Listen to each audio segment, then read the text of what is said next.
তো ইনশট দিয়ে video edit করার জন্য সর্বপ্রথম আমাদের এই ইনশট অ্যাপটাকে ডাউনলোড করে নিতে হবে। আমি আগের ভিডিওতে অলরেডি দেখিয়েছি কোথায় থেকে আপনি এটার ফুল ভার্সনটাকে ফ্রিতে ডাউনলোড করবেন। তো এটাকে ডাউনলোড করার পর আমরা যখন ইনস্টল করে নেব তখন ওপেনিং ইন্টারফেসটা আমাদের কাছে এরকমভাবে চলে আসবে। তো এখানে দেখতেই পাচ্ছেন যে ক্রিয়েট নিউ, আপনি কি করবেন, ভিডিও এডিট করবেন নাকি ফটো এডিট করবেন নাকি কয়েকটা ছবি নিয়ে এরকমের একটা ছবিতে কনভার্ট করবেন। তো আমাদের যেহেতু মেন কাজটাই হচ্ছে ভিডিও এডিট করা, সেজন্য আমরা এই ভিডিও অপশনে চলে যাব। ভিডিও অপশনে আসার পর এই যে আমাদের উপরে তিনটা অপশন আছে, একটা হচ্ছে ভিডিও, একটা হচ্ছে ফটো আর একটা হচ্ছে অল। তো আপনি যদি এখানে যে ভিডিওটা এডিট করবেন সেখানে যদি একটা ভিডিও ফাইল আপনার গ্যালারি থেকে নিয়ে সেটাকে এডিট করতে চান তাহলে ভিডিও অপশনে চলে যাবেন, তাহলে এখানে সব ভিডিওগুলো চলে আসবে। এখানে যদি ফটো অপশনে চলে যান তাহলে আপনার গ্যালারিতে থাকে শুধু পিকচারগুলো থাকবে, আর অলে যদি যান তাহলে ফটো ভিডিও দুটো একসাথে থাকবে। তো আমরা যেহেতু ভিডিওগুলো খুঁজে এডিট করতে চাচ্ছি সেজন্য আমরা একটা ফাইল সিলেক্ট করে নিলাম। এখানে আমাদের গ্যালারিতে শো করছে কী কী ভিডিও আমরা অলরেডি করে রেখেছি। সেখান থেকে আমরা ভিডিও একটাকে সিলেক্ট করে, বা আমাদের যদি মাল্টিপল সিলেক্ট করা দরকার হয় এভাবে সিলেক্ট করে আমরা ওকে করে দেব। আমাদের এটা এখানে চলে আসলো। নেক্সট কাজটা হচ্ছে আমাদের এই ভিডিওর এই রেজুলেশন না, এই ভিডিওটা কত সাইজে হবে, মানে আপনার অ্যাসপেক্ট রেশিওটা কীরকম হবে। আপনি যদি ফেসবুকে দিতে চান তাহলে একরকম, আপনি যদি ইউটিউবের জন্য করতে চান তাহলে একরকম, যদি আপনি শর্ট ভিডিও যেমন ইনস্টাগ্রাম, টিকটক, লাইক এগুলোর ভিডিও করতে চান তাহলে একটা অ্যাসপেক্ট রেশিও অন্যরকম হবে। তো সেজন্য আমাদের এই অ্যাসপেক্ট রেশিওটা ঠিক করার জন্য আমরা সর্বপ্রথমে এখানে ক্যানভাস অপশনে চলে যাব। আমরা যদি এখানে একটু খুঁজি তাহলে অবশ্যই আমরা এখান থেকে ক্যানভাস অপশনটা পেয়ে যাব। আমাদের এই ভিডিওতে ক্লিক করার পর এই যে উপরের অপশনগুলোর মাঝে আমরা একটু খুঁজবো ক্যানভাস অপশনটা।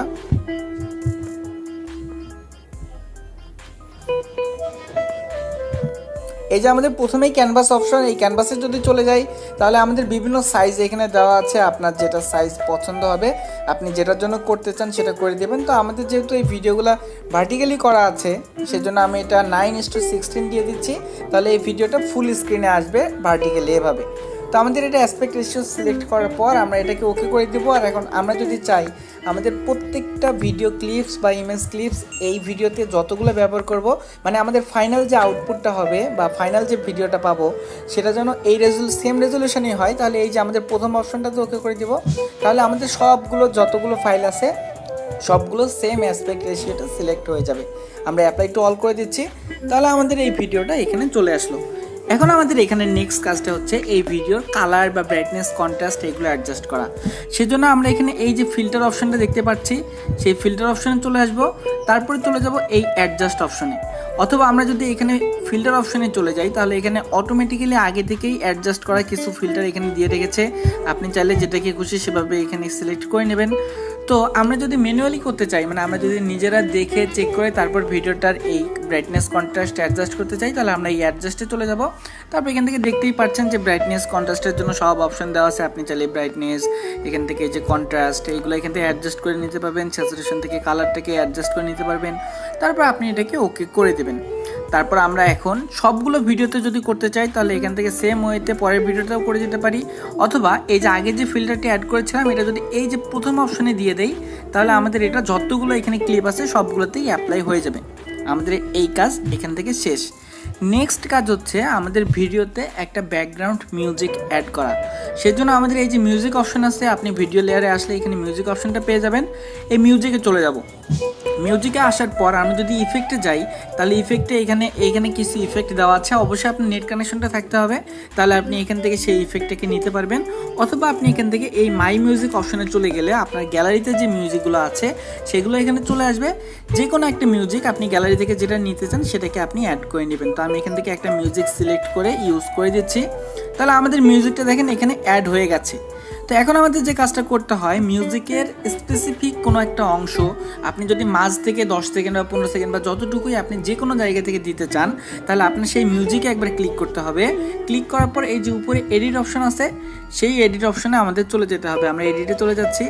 এডিটে আসার পর এভাবে আপনি চুজ করে নিতে পারবেন এই যে আপনাদের প্রথমে স্টার্টিং পয়েন্টটাকে আপনি কোথা থেকে নিতে যাচ্ছেন, তারপর এখান থেকে আপনার ফিনিশিং লাইন কোনটা হবে সেটাকে আপনি এখান থেকে সিলেক্ট করে নিতে, তারপর একটা আমরা ওকে করে দিব।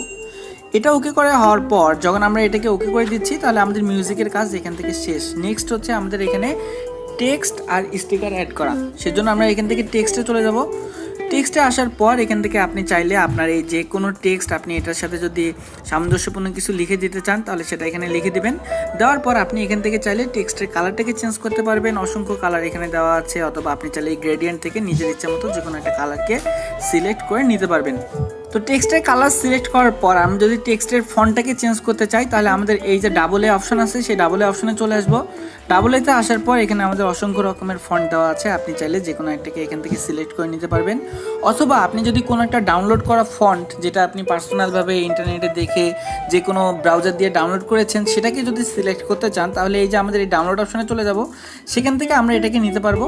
তারপর আমরা এই টেক্সটের যে অপাসিটি আছে বা স্টাইলগুলো আছে, কীভাবে টেক্সটটা এখানে অপশন ওপেন হবে ক্লোজ হবে বা এই অ্যানিমেশনটা সেটাকে আমরা এখান থেকে সিলেক্ট করে নেব। তারপর আমরা এটাকে ওকে করে দেব। আমাদের টেক্সটের লেয়ারটা মানে টেক্সটের ডিউরেশন কতটুকু হবে সেটাও আমরা এখান থেকে ধরে সামনের দিকে এগিয়ে দিতে পারি। এখন আমাদের যদি স্টিকার অ্যাড করা দরকার হয় সেম ওয়েতে এখানে স্টিকার অপশনে চলে যাব। স্টিকারে অসংখ্য স্টিকার আছে, আপনি যেটা স্টিকারকে দিতে চান সেটা এখান থেকে সিলেক্ট করে নিয়ে ওকে করে দিবেন। তারপর আপনি স্টিকারের যেটা ডিউরেশন সেটাও এখান থেকে ম্যানুয়ালি অ্যাডজাস্ট করে নিতে পারবেন। তো এখন আপনি যদি চান আপনার এই টেক্সটের ডিউরেশনটা ফুল ভিডিওতে থাকুক তাহলে এখানে চলে যাবেন। এখান থেকে আপনি ভিডিও এন্ড করে দিলে তাহলে আপনার ভিডিও লাস্ট পর্যন্ত এই টেক্সটটা থাকবে। সেম ওয়েতে আপনি যদি স্টিকারটাও চান তাহলে এখান থেকে এসে ভিডিও এন্ড করে দিবেন, তাহলে দেখবেন আপনার ভিডিও লাস্ট পর্যন্ত ওই স্টিকারের ইফেক্টটাও এখানে থেকে যাবে। এখন কথা হচ্ছে আপনি যদি ভিডিওর স্পিড কমাবার করতে চান তাহলে কি করবেন, সেজন্য ভিডিও লেয়ারে একবার ক্লিক করতে হবে। আমরা উপরে যদি চলে যাই, উপরে চলে যাওয়ার পর এখান থেকে এই যে স্পিড অপশনটা আসছে সেই স্পিডে চলে যাব। তারপর এখান থেকে আপনি চাইলে স্পিড এভাবে কমাবার করতে পারবেন। এখন যদি আপনি চান স্পিডের মধ্যে একটা কার্ভ ইফেক্ট দিবেন, মানে প্রথমে হচ্ছে স্লোতে যাচ্ছে আবার ফাস্ট হচ্ছে, আবার স্লো হচ্ছে আবার ফাস্ট হচ্ছে, তাহলে আপনি এভাবে কার্ভে চলে গিয়ে এখান থেকে আপনি প্রথমে কতটুকু এই যেখানে একটু আগালে আপনি বুঝতে পারবেন যে এখানে সবগুলো দেওয়া আছে, আপনার কতটুকু অংশতে কীভাবে স্পিড কমাবার করবেন এই যে গ্রাফটা এখান থেকে অ্যাডজাস্ট করে নেবেন। তারপর এটাকে আমরা ওকে করে দেবো। আমাদের স্পিডেরও কাজ শেষ। এখন কাজ হচ্ছে ভিডিওর অতিরিক্ত অংশকে কেটে দেওয়া। এখন যদি আমাদের হয় যে এটা আমাদের 30 সেকেন্ডের ভিডিও বা 21 সেকেন্ডের ভিডিও, তার মধ্যে প্রথম 5 সেকেন্ড আমরা চাচ্ছি না বা প্রথম 5 সেকেন্ডে আমাদের সমস্যা আছে, সেজন্য আমরা 5 সেকেন্ড পর্যন্ত আসবো। তারপর এখান থেকে এই যে স্প্লিট অপশনে ক্লিক করব। তো এখানে স্প্লিটে ক্লিক করে আপনি যে অংশটা স্প্লিট করবেন মানে হচ্ছে এখানে একটা খণ্ডাংশ করবেন, খণ্ডাংশ করে সামনের যে অতিরিক্ত অংশ অথবা যতটুকু সিলেক্টিভ অংশ সেই সিলেক্টিভ অংশটুকুকে আপনি কেটে বাদ দিয়ে নিতে পারবেন। তারপর এখান থেকে আমাদের যে ফিচারগুলো আছে যদি আপনাদের দরকার হয় আপনি এগুলোকে দেখে নেবেন। এগুলো আহামরি তেমন ইম্পর্টেন্ট কিছু না, আমাদের নর্মাল বেসিক এডিটিংয়ের জন্য এইটুকুই দরকার হয়। তো এখন এভাবে এডিটিং করার পর আমাদের যদি এটাকে সেভ করে দিতে হয় বা আমরা যখন ভিডিওটাকে সেভ করব তখন এই যে উপরে সেভ অপশন আছে এখানে চলে আসব। এখানে চলে আসার পর আমরা রেজুলেশনটাকে সিলেক্ট করে ফ্রেম রেট সিলেক্ট করে এখান থেকে আমরা এটাকে সেভ করে দেবো। যদি আমরা সেভ করে দিই তাহলে দেখতে পাচ্ছেন আমাদের এই ভিডিওটা কনভার্ট হচ্ছে, কিছুক্ষণের মধ্যে এটা সেভ হয়ে যাবে। এখনো বুঝতে কোথাও কোনো সমস্যা থাকলে অবশ্যই কমেন্টে জানিয়ে দিবেন। চ্যানেলে যদি প্রথমবারের মতো এসে থাকেন প্লিজ একটু সাবস্ক্রাইব বাটন, আর যদি অলরেডি সেটা করে থাকেন থ্যাংক ইউ সো মাচ।